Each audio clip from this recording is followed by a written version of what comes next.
There is freedom waiting past the comfort. You have sleep associations with slave masters and shackles, and so did my people in the middle of the desert. I want your freedom and you want your comfort. If you just keep walking, even so tired of the cacti and the sunshine, you'd find that I did care about your comfort in a way that you don't. Comfort is dangerous, complacent, and you have become complacent. I want comfort to strike something deep in you as a signal to take inventory. Do you love knowing more than you do being truly alive? Maybe. But I've come to kill the slave master's power over you, break your chains, and never let them break your back again. So stands the question. Go back to the bondage or find true freedom in the not knowing. I know. Do not trust me? I know. The rest will sort itself out in the next chapter. But by then you won't care. What can you do to a free man? Here's why I love this. I found this old journal yesterday. It is 3 years old, to be exact.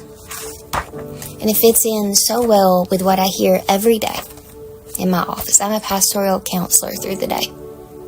So many times people will tell me, Pastor Brooke, God told me, God showed me, and they'll get frustrated.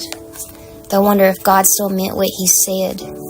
Even just straight out of the Bible, wonder if God still means that He has good for their life, or God still plans to, or surely goodness and mercy, like they want to know.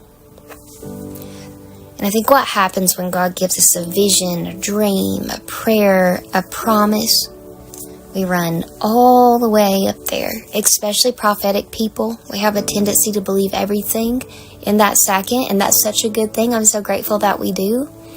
But we will take what He showed us. We will get all of our stuff and go sit up there. The problem was the vision was for an appointed time. He was just letting us know. And God won't ever give you every single detail, because then you would not be dependent on Him. And that would be a mess. Oh, that would be a mess. Sometimes He loves you so much that He won't give you the answer, because the answer would hurt you. Because if He said, all right, well, you're going to do this, and this to start your business, but you still didn't know how to manage money, and you run up there and you blew the whole thing up, does that sound like something God would do? No. The Lord is moving very mightily in this season as every season before. And I truly believe that we are going to walk in new places, new anointings, fresh oil, fresh wine, all of the things that the Bible talks about.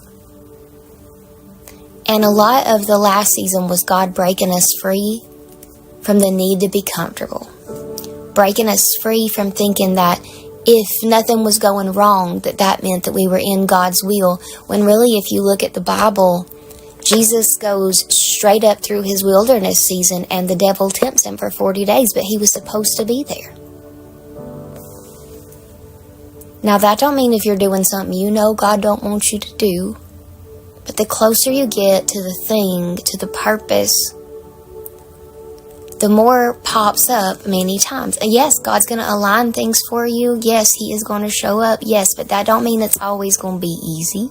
And don't let that discourage you. Take everything back to the Lord in prayer.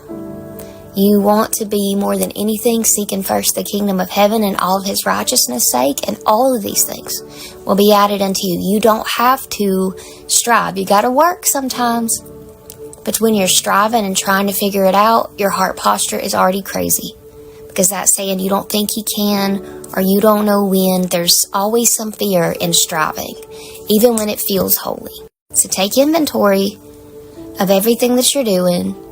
See if it's what God has for you. Maybe you're supposed to be resting. And it's not going to be comfortable when you step out into the new places. But if it was comfortable, that wouldn't mean that it was new. Because comfort is back there. And that's where we're not going to go. If you ever need to talk about it, you can always find me at Brooke Keith Ministries. And you can always find savings in our stories, sign up for our mailing list, all of those things. You'll find all of those things if you ever do need to talk about it. And if you don't, I'll always be here.